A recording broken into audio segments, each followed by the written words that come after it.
All right. I think there may be some more people trickling in, but I just wanted to introduce myself. My name is Maya Sykes. I'm the Senior Coordinator for Experiential Learning Programs in the USD Career Development Center. So for those of you who've been on Treks before, you probably recognize me. Of course, I'm the one who's been sending you a lot of emails regarding all the Trek situations. So we really appreciate you all being here. We're really excited to have Viasat hosting a virtual Trek. Obviously, they were one of the companies that we were very excited to see in person. Obviously, you know how that went. So we're really thankful and grateful for them to be here to talk about Viasat and to answer your questions. So how the question and answer is going to work out is if you do have a question, you can use the raise hand function in Zoom, and one of us hosts will unmute you so that you can ask your question. We are recording, so if you don't want your face in the recording, you can turn your camera off right now, and then it won't be in there, but feel free to leave it on if you want, because we like seeing you. So with that being said, I will let Brandon take it away. Hello, thank you for joining us. We're excited to be here. Unfortunately, not in person. Hopefully, we can have folks back on site here in the not too distant future. My name is Brandon Lobb. I work on our University Relations and Recruitment team at Viasat. Specifically, I work with our West Coast University as the main point of contact for all things university relations. So events like this, career fairs, research projects, all that sort. And so I'm going to give a brief introduction of just what Viasat does and who we are as a company. And we have Nick and Maeve here from Viasat, who are also USD alums. And they will tell you a little bit about themselves, and then you'll have the opportunity to ask some questions. Cool. So, and sorry for any technical challenges. I've used several different video conferencing programs at this point, and they're all a little different. So we're going to do our best. So Viasat is a global communications company, and this is kind of one of our mantras or mission statements. Half of the world has no internet access, let's change that. So in a nutshell, Viasat is a communications company at the end of the day, and the main way which we're providing communication is through satellite connectivity and satellite internet. So I'm gonna play this short video. Again, if there's no sound, it should work. We tested it out. Someone please tell me and we'll figure it out.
Yeah, pump up video. That video actually makes me miss going into work quite a bit. I haven't been there in almost 2 months now. So I will be excited to get back to that. Oh, I see something in the chat. It's a logistical update, you're good. Okay, cool. So yeah, in a nutshell, one of Viasat's biggest missions, right, is to connect the world. And that is no small undertaking. So we are looking to bridge the digital divide, improve the life of our customers and of people around the globe, and provide connectivity for those who historically have never had any sort of connectivity. And then from a business standpoint, this kind of takes place in a bunch of different areas, right? So when you say we're an internet service provider, the main way people usually think of that as like in their home, which we do provide. But there are also other aspects of being an internet service provider, such as business internet and Wi-Fi for hard to serve locations, connecting the unconnected with affordable internet, which is one of the things we've been working on, is something called community Wi-Fi. So for places that historically haven't had strong connectivity, you kind of create like these internet hubs, right, in a community. And this kind of dates myself, but I remember not that long ago, like internet cafes being a thing. So if your household and none of your friends had internet, you could go to like a coffee shop that did have internet, and you could sit down on a rental computer and, you know, get connected that way. It's sort of the same idea. Also, we provide in-flight Wi-Fi for both commercial and private airlines, as well as at sea via cruise ships, yachts, and other sort of vessels. One of the things we do provide that's pretty cool is we are the in-flight internet service provider for Air Force One, as well as like the presidential fleet of aircrafts. So that's pretty cool too. Something that makes Viasat sort of unique. So yes, we are an internet service provider, but we also do a lot of different things. Our business has kind of started as a government contractor over 35 years ago. So that still is a strong part of our business today. So you can see here the business area snapshot. We have satellite services, government system, and commercial networks. So what's unique about Viasat is we have a commercial side to our business, but we also have a government side. So a lot of the times folks come out of college and they say, oh, I might want to work with government contractors, right? And that's a very different culture than a lot of the commercial sector. At Viasat, you actually could have the opportunity to work for both in your career with the same company. And they do have different cultures and kind of different restrictions, but also work on different things. So that's pretty unique. And getting kind of looking forward. So we are currently working on building and launching a constellation of satellites called Viasat 3. And it's basically 3 satellites that are going to provide us with global connectivity. And when these launch, it will make us the first global internet service provider. So as you can see from this, pretty much every single part on the globe will be able to provide high-speed internet access to. So sort of like Starlink with SpaceX, I think they are really good at like publicity and branding. I think most people have heard of that at this point. I think maybe we aren't as well known, but we will have a global operational satellite internet network far, far sooner than they likely will. So sort of the same mission, but a very different way to get it. So if you'll see here, 3 satellites to cover the world versus a lot of other potential global internet service providers, will have to have far, far more satellites.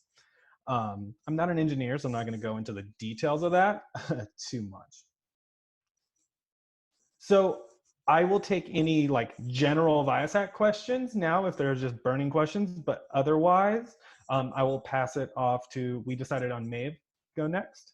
But if there's any burning questions specifically about us, I'll happy to answer them now.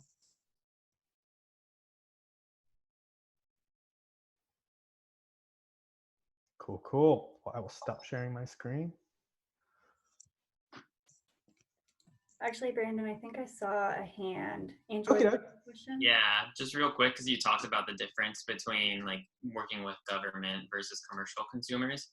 Mm-hmm. It's kind of something that I'm interested in seeing, like how they are different. So yeah. Just if you could expand on that real fast. A lot of it is the type of work that's being done. So specifically at Viasat, so the projects that the government teams are working on are going to be different than the commercial, because someone's trying to call me on Slack, sorry. The work the government's doing is often government contracts, and to be honest, the specificity around what those are, I don't really know, right? Because that kind of goes into what the government's doing. Versus commercial, right? We have our commercial Wi-Fi, which is like in-home internet. We have our global mobility, which is like our in-flight connectivity, stuff like that. So it varies. We're a pretty diverse company. I would say the big differences, though, between commercial and government are the restrictions and the types of projects. And I think Maeve and Nick can probably talk a little bit specifically about the teams they work on as far as what kind of projects they're doing. Awesome, thank you. No problem. We'll start sharing then. So hi everyone, I'm Maeve and I'm a software engineer at Viasat.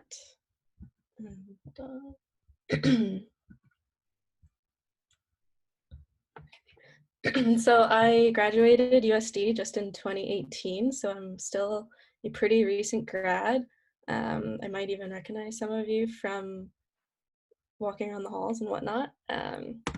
So I just wanted to give a snapshot of kind of what I did at USD that helped prepare me to work at Viasat and how I got here, and then I'll get to what I currently do at Viasat. So I was a computer science major. I had a couple of summer internships, and I did want to make a point that I went to all the career fairs and Evening with the Industry and different Torero treks, and that really helped me get a grasp on just talking about myself and having those conversations that helped me prepare for interviews and whatnot.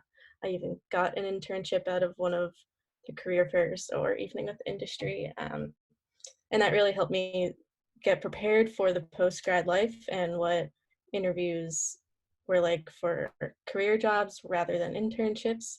So that was really helpful in preparation. And then after college, I ended up moving back to New Jersey, where I'm from, and I worked as a software engineer there at a company that I had interned with. But I will be transparent in that I miss San Diego a lot, so I moved on back just this past fall and started the job search again from scratch. And I reached out to Rhonda in CDev, and she helped me redo my resume because it had changed since I was a senior at USD. And then I did the typical looking through LinkedIn jobs and whatnot, but I had remembered that I really liked Viasat because I remember them coming to a club meeting senior year that I went to, and I really liked it, but at the time my skills didn't really align with some of the jobs they were offering and whatnot, but it was always in the back of my mind. So I looked at their website and saw a job that perfectly fit my skills that I had gained in my previous job, and I was still really interested in not only the technical aspect of what they're doing, but also as the company culture is a big draw for me. So I applied and luckily went through the interview process and all worked out well. And now I'm a software engineer. I work on the satellite applications team, which going back to Brandon was just talking about, it's with the Viasat 3 project, which is pretty cool to be a part of that, and it's a really exciting project. I like the social impact of it all. I think that goes back to a lot of what they teach at USD and whatnot. And like I said, I only recently joined. That was just in January, so I'm still pretty new, but the interview process and all the reasons why I wanted to join Viasat are still fresh in my mind. So if you have any questions on that, let me know. And then going off of that, my interview is still pretty recent. So just some tips I had on that was, like I said, I still had a good grasp on what Viasat did from going to the different career development things with Viasat, such as what you are doing right now. And that really helped me throughout the interview process to be able to say like, oh, I've actually had an interest in Viasat for a couple of years. I remember having this XYZ reaction to what you do and whatnot.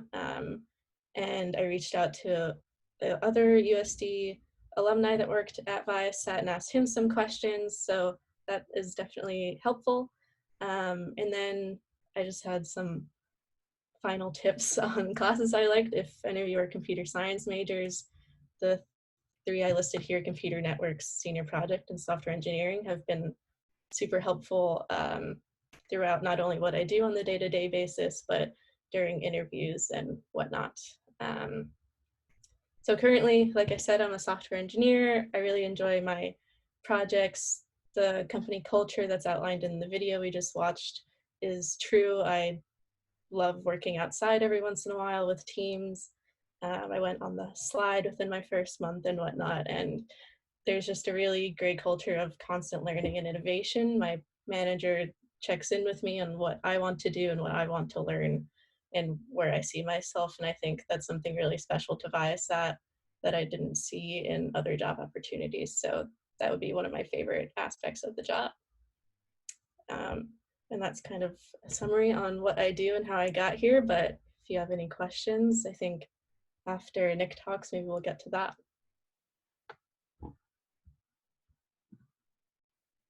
And that's it.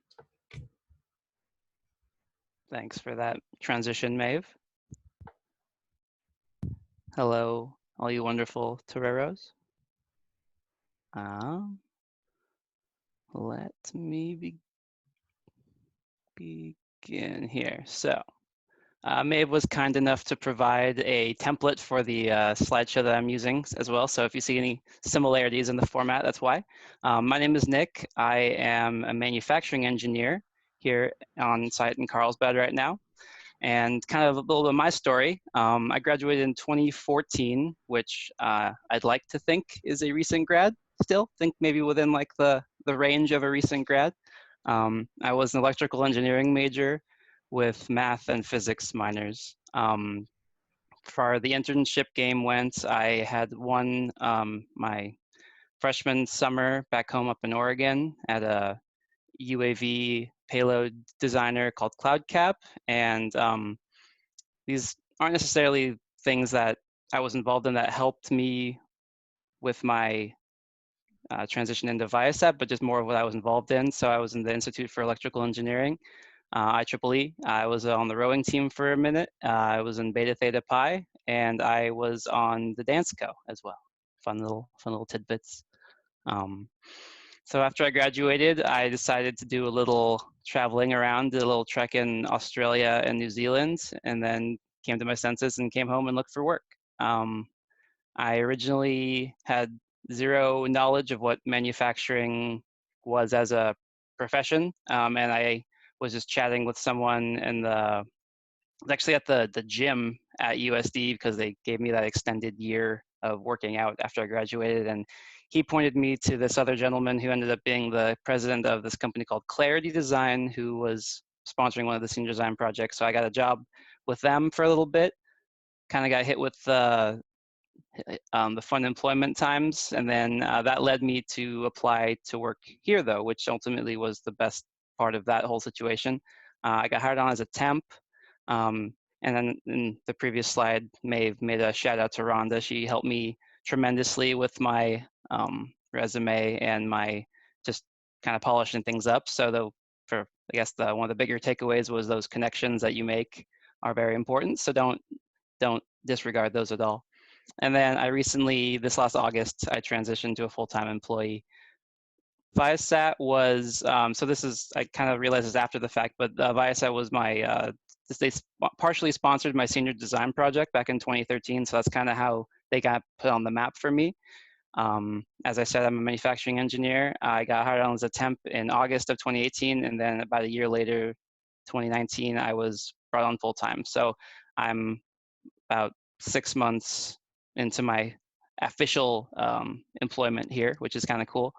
I work on the MIDS program, which is a acronym for Multifunctional Information Distribution Center or system, and it was one of those more government contracted communication things. So we have secure crypto technology, and we have buyers all across the world.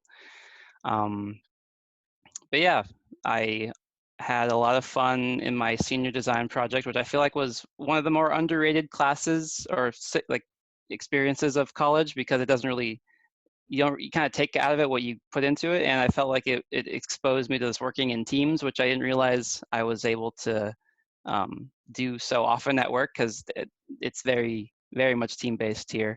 And you have to learn to accommodate other people and their working styles. And as Maeve also said, the culture here is pretty phenomenal. So you're surrounded by a lot of outgoing, energetic, enthusiastic people. So just kind of getting put into a situation where you have to all kind of be working towards a common goal was really fun and indicative of what I ended up be doing here. And then as far as just my favorite other classes, I had a couple electives and I did some robotics and optics. but yeah, so that's kind of me in a nutshell. And if I can send this back your guys' way.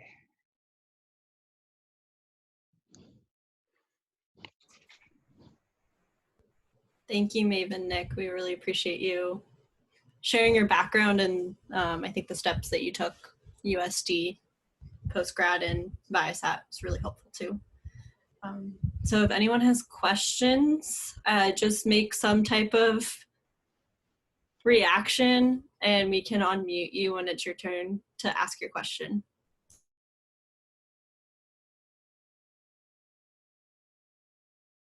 Zach, did I see you? Oh. Hi, I just had a question for Nick. You mentioned that you did your senior project with Viasat, and I've been interested in Viasat, and I'm coming into my senior year, so I've been thinking about that as well. So I was wondering what your project was.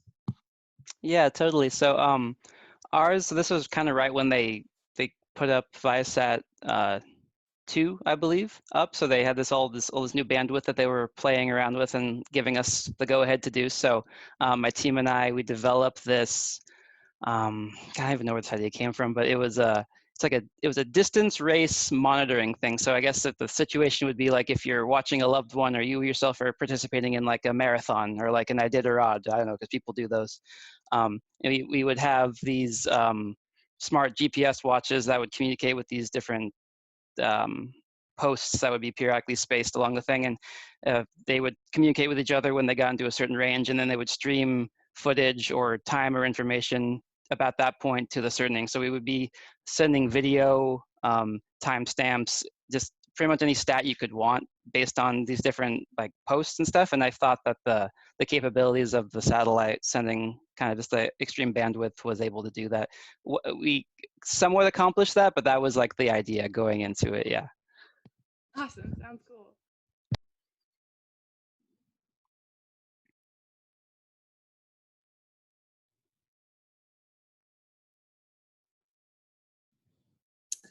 Hey, I had a question for Nick also.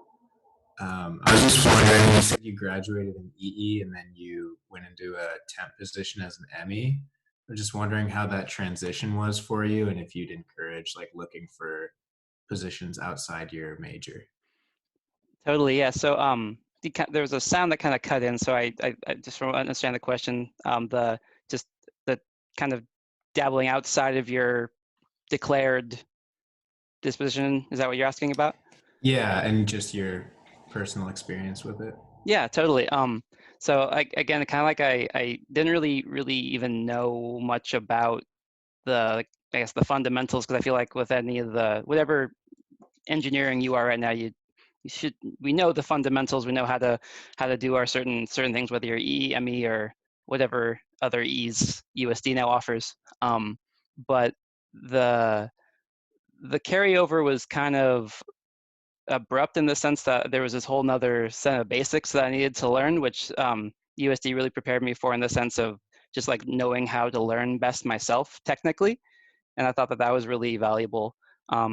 There's little tidbits and moments where I'm able to apply kind of the EE background, whether it's like troubleshooting down on the floor and stuff, but it's not technically within like my day-to-day, but it's kind of cool when they're like, oh, hey, you know that stuff too. But yeah, I guess feel like knowing how to learn and knowing about yourself, like how to work with other people, different disciplines, and then those were the biggest takeaways that I had. Awesome, thank you. Yeah, of course. Go ahead. Hi, so I have a question for Brandon. I am currently a graduating senior, an econ major, so switching gears a little bit to the computer engineering majors. But I was wondering, for jobs like data scientist or data analytics, how do you stand out as an applicant? Because especially right now with the job market being as tough as it is right now, I know that there's a lot of people applying to limited jobs. So how do you just make yourself stand out? And this is also to the USC alum on what you did to distinguish yourself. Yeah, I think you are right. It is difficult to kind of stand above the crowd, especially, given the current economic situation, however things pan out over the next, 6 months to a year. But I think you're doing the right thing. So exposure to a company, things like this are always great. So making sure you are in those rooms when it happens. So events like this, even if they're virtual rooms, however long that lasts, going to different events. And even after you graduate, there is usually pretty strong alumni networks. I'm not a USD alum, but I'm sure y'all have alumni connections and have opportunities to go to those events and get face time. I can't stress enough to early career professionals how important your professional network can be. So building those connections and maintaining them throughout your career. Even if, your first job's not the one you're like fall in love with, you can leverage your networks and eventually find, the place that's the right fit for you. And then I'll pass it off to Nick and Maeve if they have other insights on how they got where they wanted to be.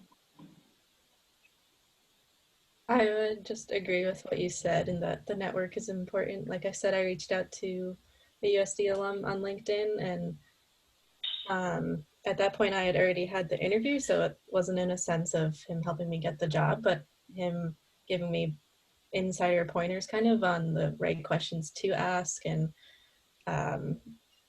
just kind of what to highlight in myself really helped, and that might help you with different companies and what they're looking for.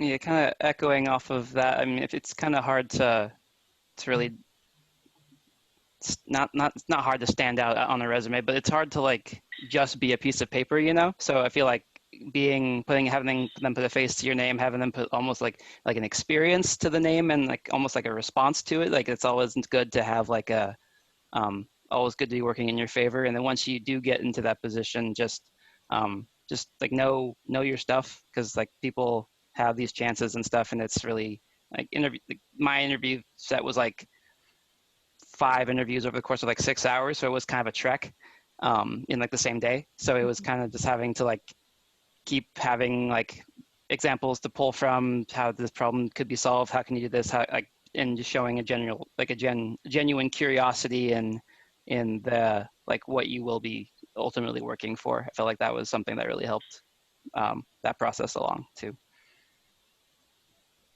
Thank you so much for answering the questions. And I also just want to thank you for hosting an online trail trek. I know you definitely did not have to do that. So we really appreciate the opportunity to have some of that experience back.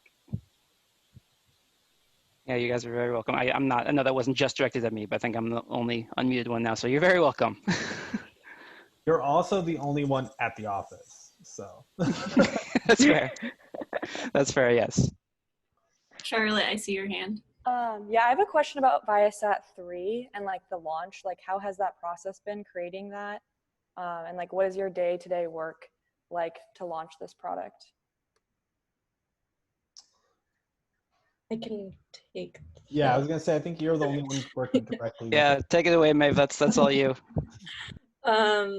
So like I said, I've only been working on it for a couple months, so I don't have the last few years of experience in preparation for it. But as far as my day-to-day on it, my team, like I said, is called the Satellite Applications Team, and there's about 10 of us, and we divide up the tasks among us that come our way. And the project is obviously divided at the management level, and then it trickles down from there.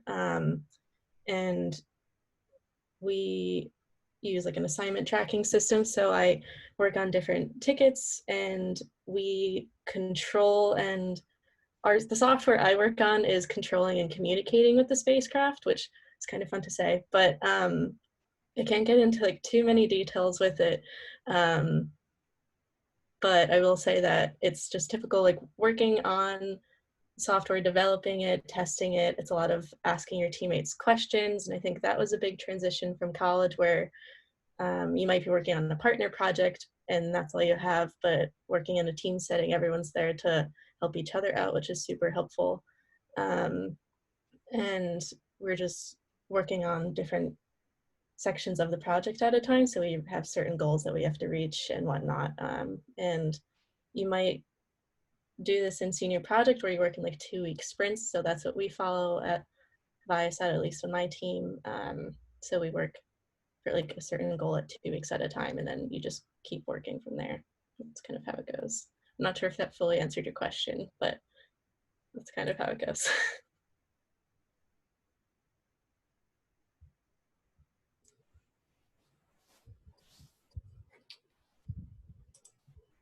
Franco? Yes, Bronco actually, but everybody pronounces it that way at first, so no offense taken. Yeah,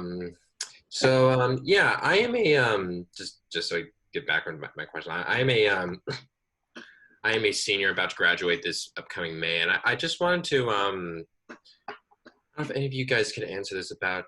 I just want to get an idea of like what's the situation with because obviously it's the things have changed. It's not a normal not a normal job market, and business isn't as usual right now. I wanted to get an insight like how that's impacting or how it's going to impact the consideration for hiring new grads or hiring new people this upcoming summer and beyond. Yeah, I mean,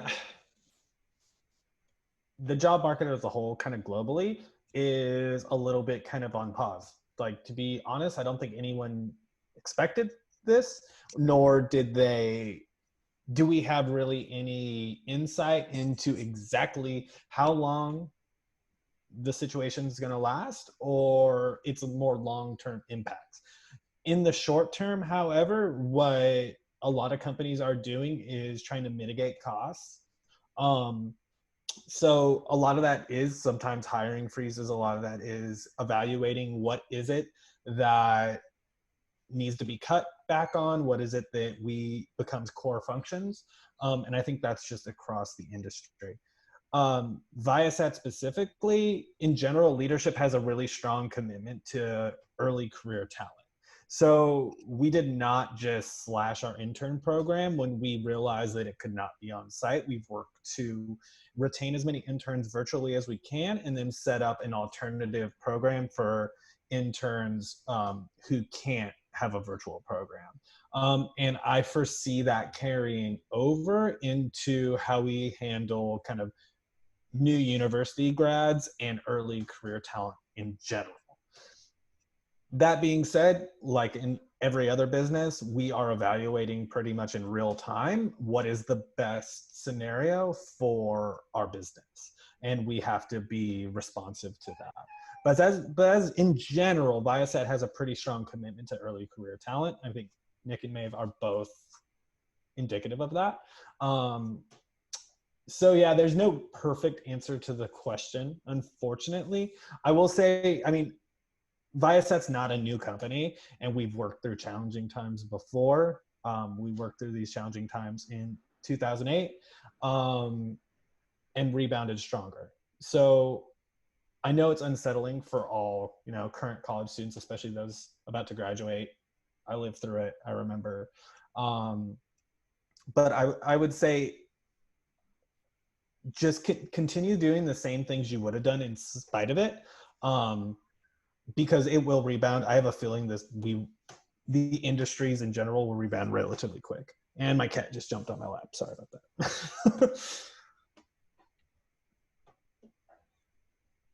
Hope that answered your question. If not, feel free to ask a follow-up. No, that was good. Thank you. Thanks. Is it Riley? Oh, there you go. Now you're unmuted. Sorry. I'm just curious, how has the transition to going online been for you guys? Like, how have you continued to collaborate, and how has that affected your projects? I'll go first because I'm unmuted. I travel a lot for work all the time. I'm pretty used to working remote. It's more of a mental health bummer that I don't get to go in the office and see my colleagues and my friends, and we have a really cool office. I like being at work. So that's the bigger bummer for me, but I think we're really lucky that my team started working from home 2 weeks before the actual government mandated lockdown. and there's really been no lack of productivity. I would also echo exactly what Brandon said. I miss going into the office and working with the team, but luckily working from home and productivity has not gone down with my team, which is really cool. And I think that goes into play with how everybody really enjoys working at Viasat, and we like what we do. So that just hasn't changed in the transition from working from home. And we utilize a lot of like online chats and whatnot to constantly stay in touch. We have phone calls every day, and if I run into a problem, I just immediately call someone on my team and we work it out through screen sharing and whatnot. So it hasn't had as much of an impact as I might have expected. It's been pretty seamless, other than missing being in the office, because like Brandon said, it's kind of fun to see everyone and whatnot. But yeah, it hasn't been too detrimental or anything. And I was worried about it being a new hire and whatnot, but it hasn't affected me at all. I'm still making progress and enjoying what I'm doing still. So it's been good. Yeah, once everyone kind of got used to the digital formats, whether it's Zoom or we use WebEx a lot, which is a similar platform, collaboration became exactly what it was. Actually, it's in some cases it might have forced people to come to meetings more prepared because they needed to like get everything like set up. So like that, I mean, not very often, but I thought that was a kind of an interesting side effect of it. And as someone I'm still in the office, I'm still here 5 days a week. We're not, unless there's an absolutely mandatory reason why we need to like be in the same room, which for some like bigger, longer meetings projects that sometimes that has to happen, but social distancing does get enforced then. We still make every effort to just stay in our own space, whether it be by phone call, email, or by the screen sharing meetings like this.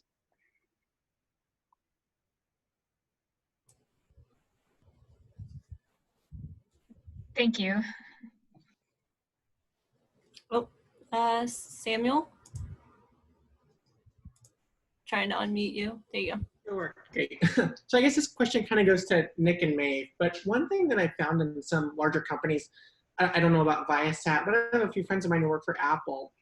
One thing that they kind of comment on is that working in a large company, you don't really get to see how your part plays into the larger thing that you're building. So in this case, Viasat 3 or the iPhone or the Mac. So how does that look at Viasat as far as how you see yourself in the picture of the bigger product?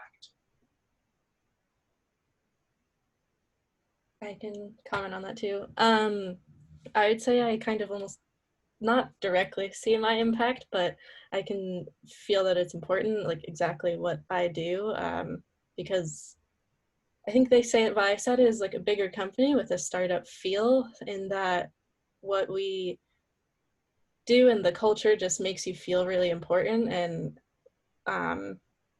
yeah, just like what I do affects the application that my team builds, which other teams use, and then that turns into the larger project that interacts with the satellite. So it's easy to feel that what you do is important. And I think that just goes into the culture and how we support each other working there. Yeah, definitely echoing that. My manager actually, he does this kind of habit of I don't know how he gets all these emails, but he gets like these random like emails that from our customers that he then forwards to us, kind of because it is easy to kind of get lost in the cogs of work and just being like a badge number in this like 5,500 employee place. But there are a lot of efforts to make sure that like we feel important, and I feel like that kind of goes to like also the people and culture department. We have a whole department for that, which like I didn't even know was a thing until I started working here. But it's really hard to almost not feel like you're a valued part of the team, the way that at least my project managers have kept us up to date with like all of our upcoming stuff and all of our like responses, how we've been doing. But yeah, it's been a nice little change of pace too, because I came in with similar assumptions based on like going from like a really small company to this, and it wasn't nearly as much of a knee-jerk reaction as I thought it would be.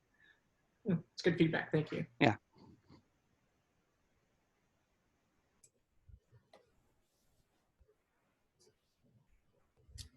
Any other questions? Yes. Is it Aruna? Yeah. Oh. I did want to ask this earlier, but I decided I should stick with one question. So I wanted to ask you all, how would you describe the company culture at Viasat?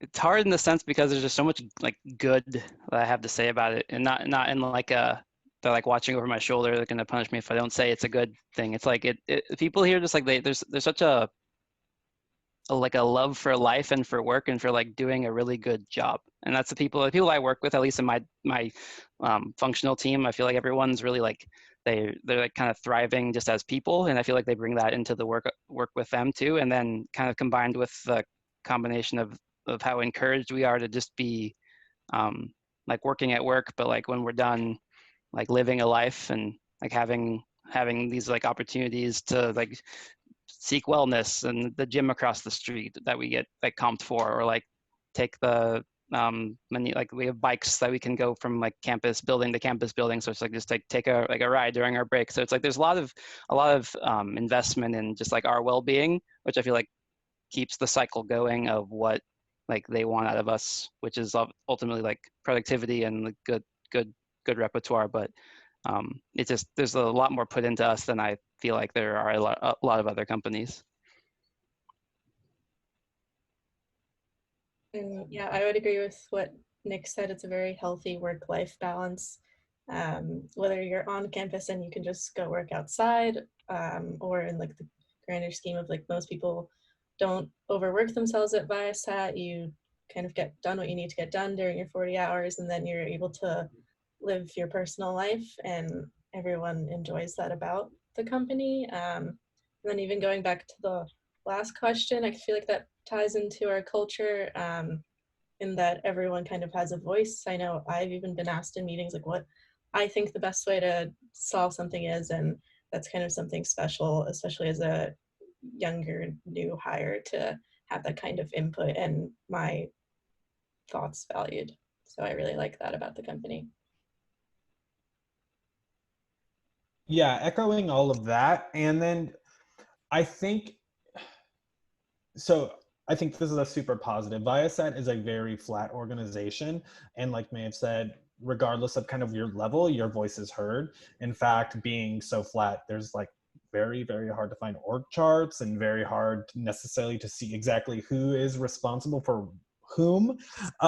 So that can be a negative, but I think that allows a sort of collaboration, and the good ideas really rise to the top in a way that with more tiered structures, for example, sometimes that openness isn't facilitated, that welcome new ideas or challenging the norm is pretty regular at Viasat. I think if you talk to your manager and push back on an idea you think could be improved upon, there's a really good chance that they will listen and be receptive to it. So I think that's super important. Yes, it can also be a challenge, like just being transparent. I don't think the culture is 100% for everybody, because something that our CEO and founder says, we don't have the right answer for the work we're doing, because if we're doing our jobs right, we're doing things no one else has ever done. So there's no clear path, and sometimes that can be really frustrating for people. But if you're the kind of person that wants to figure out a new way of doing something, or figure out something that's never been done before, or challenge the way things have always been done, I think Viasat's culture is a really good place for that. Yeah, so there's pros and cons of that. Sorry, the other cat now has jumped up. I think your cats want to Thank you so much for answering that. This is my big challenge working from home, is owning cats. I think they want to work at Viasat now. Yeah.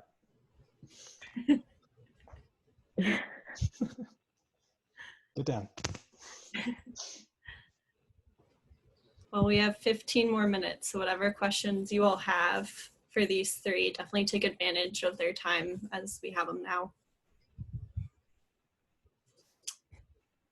Juan Pablo? Yeah, I am Juan Pablo. I am a senior graduating this May from Industrial and Systems Engineering. And my question was, I heard Brandon said that he would travel a lot. How much? What places would you usually travel to? Is there any specific positions that travel more than others? And more or less, like, how long would your stay be in each place, or how is your experience traveling for a company or for a project? I think I travel more than most folks at Viasat. So I am the main campus representative for basically our whole West Coast, and like all our Western United States universities, to be honest. And then we have my counterpart her name's Rachel, and she's based out of our Atlanta office, and she kind of handles the Midwest, East Coast. So we travel a lot. So especially during the fall and spring recruiting seasons, we are basically on the road every week. That is not the norm for, I would say, Viasat. I would say it is the norm for university recruiting professionals. We travel. It's part of the gig. So I am in a unique position. Otherwise, like Maeve, Nick, I don't foresee you two traveling super often. But I do know there are some engineers specifically that do travel to our other office locations, because we do have over 35 locations. And then also for like customer trips. So sometimes though, if we're selling a product, we'll give demos of the product wherever the customer is. But Nick, Maeve, you might have more insight into what your travel looks like for work. Mine personally is just from Mission Valley to Carlsbad every day. But I have one of my counterparts here. He one of his programs was getting outsourced to transitioning to, I think it was Ireland. So I think like when his first task as a hire, he got spent like about a month out there doing that, and I thought that was kind of cool. It's in no way indicative of like everyone in that position, because I didn't get that opportunity. But it depends on, at least in my case, the programs that you're supporting and stuff. Yeah, I'm based in Carlsbad, so I'm not traveling outside of there. It just depends on the position, I think, like Brandon said. Nice, thank you. Juan Pablo, did you have another question with your hand raised, or? Oh no, I raised it for the past question. Angelo has a question, it looks like. Unmute, there you go. Just a question I like to ask a lot of people who have spent some time as successful industry professionals.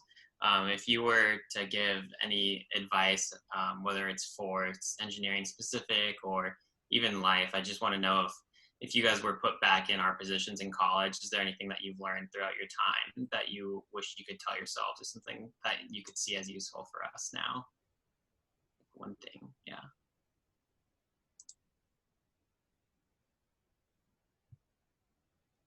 I'll reiterate on something I already said, is like building your professional network, even in college. That is something I didn't start doing till after college, is really putting emphasis on building my professional network. If that's something you start in college and are in parts of organizations that help you do that, I mean, this is a good start. Build that network now. It's extremely helpful to your long-term career. I work at Viasat because someone I had worked with at a previous company referred me, and she called me and she said, I think we'll have an opening in about 6 months to a year. Come have lunch and meet my team and meet my manager. So I did, and 6 months later, a position opened up. So those are the kind of conversations that can open a lot of doors for you. Yeah, right when I unmuted, Brandon said that a little more elegantly than I was about to, but just I didn't utilize any of the services post, like pre-graduating. And then I kind of found, when I found myself like, I don't know, in that proverbial bind of not having a job, I'm like, oh, let's use this lifeline that's been available this whole time. But then after he started talking about that, I came up with a second one, which was just find out like what you really enjoyed doing. Because it's a school, I miss school and just USD specifically because just all like the learning I was able to do. It sounds kind of cheesy, but it's like there's like such a varied curriculum, and all these different kind of things just like contributing to like, I don't know, me now. But now I'm like I'm enjoying the work that I'm doing, but it's still like 40 hours a week of like stuff that's kind of like in this little box here. And if you don't like what you're doing, it's gonna not be very fun. So I think you guys are in a position where you're able to be a bit more choosy with like the stuff that you want to do. So just like find what you like and then just go for it like wholeheartedly. I was going to say the same thing Nick said of trying to find what you like to do.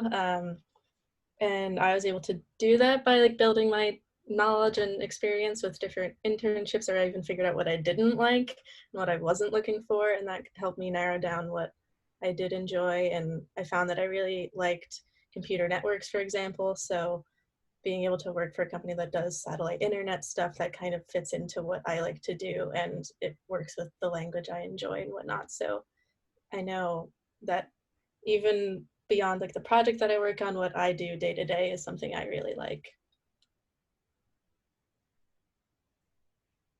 Awesome, thank you. Let's go with, it's Bronco, right?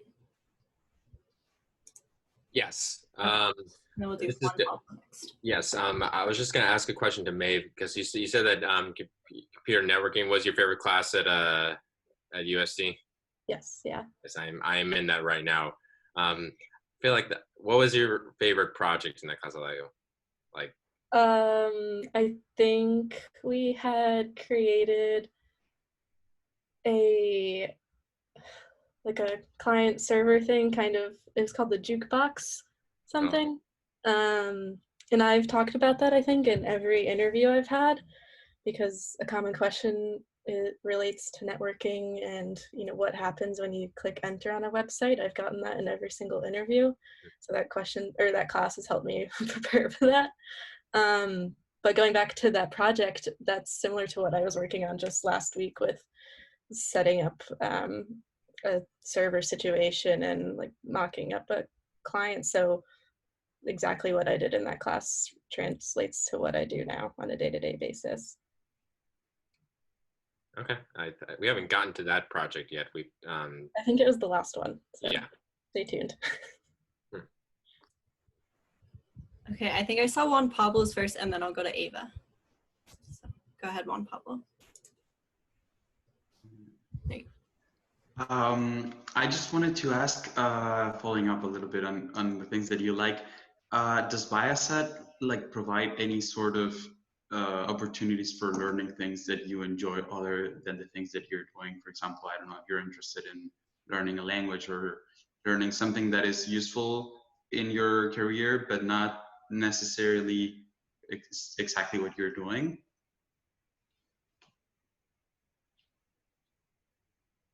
I mean, I can give kind of a broad overview of that question.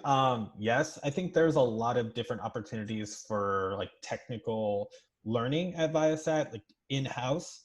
There's all sorts of different kind of seminars, tech talks, things like that. But there's also opportunities, it sort of along with the flat structure, if there is a learning opportunity, like a conference or something like that, that you want to attend, if you write a business case, oftentimes managers are pretty cool about approving that. Also, Viasat has like if you would like to continue your education, we do tuition reimbursement around $10,000 a year. So that does help if you are trying to further your education. I have several friends that are going back to get their master's while working at Viasat. As long as it is related to your work in some way, which it's a pretty broad, spectrum, Viasat will help with those, offset those tuition costs. But in general too, I think even the openness to explore different things. I know a lot of different engineers that started as like electrical engineers that are now doing software.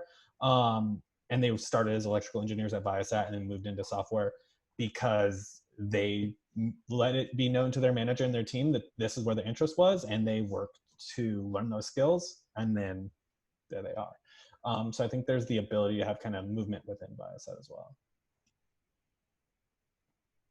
And kind of just following up with that too, and if I think, Ren, you kind of more focused on like the actual like official schooling stuff, and I've found that there's just these random kind of pop-up courses that people like hold in like an hour like lunch meeting every now and then, which is really cool here. So I was sitting in on this like large model build of like SolidWorks best practices, which is like, I'm not very versed in that, but it was cool to kind of see like someone who knows what they're talking about kind of going through it. So in addition to those more formal, I guess, more traditional educational things, there's little like knowledge sharing communities here as well.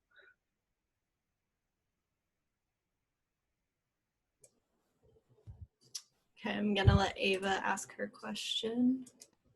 Thank you very much. I just noticed that we're reaching the end here, and I was wondering if we could maybe add you on LinkedIn, or if Brandon, you have an email, we could reach out if we had questions regarding openings or anything like that. Yeah, you can add me at LinkedIn. It's probably the best bet. And yeah, feel free to add me, and you can message me on there. Absolutely. Yep, same with me. Maya, did you have any closing items? Yes, actually, that was a great question, Ava, because that kind of leads me into my next point. So for those of you who have been on Trex before, you know I send a follow-up email with some information. So I will include the LinkedIn for all three of these presenters, and it'll have some other follow-up information. So for those of you looking for career readiness points, there will be a survey. Even if you aren't looking for career readiness points, I really appreciate any feedback. Obviously, virtual Trex are new. So any feedback on suggestions you have or ideas you have, we'd love to hear them. And any other questions for us, the Career Development Center, we're happy to answer those as well, because I know a lot of you are in the job hunt, internship hunt, and so just know that our office is here to support you. But a big thank you to Brandon, Maeve, and Nick from Viasat. We really appreciate you coming, taking time. It's been great learning more about Viasat, learning about your roles, and getting to see your faces. So thank you for taking the time out of your afternoon to visit with our students. Thank you. Yeah. Appreciate Thank you all it. for being here. This is wonderful. Thank you. And thank you to Brandon's cats for Yeah, appearance. they're great. True work from home moment. Yeah. All right, everyone. Well, thank you. Have a good rest of your afternoon, and hopefully we'll see you on a virtual Trek or regular Trek soon. Bye.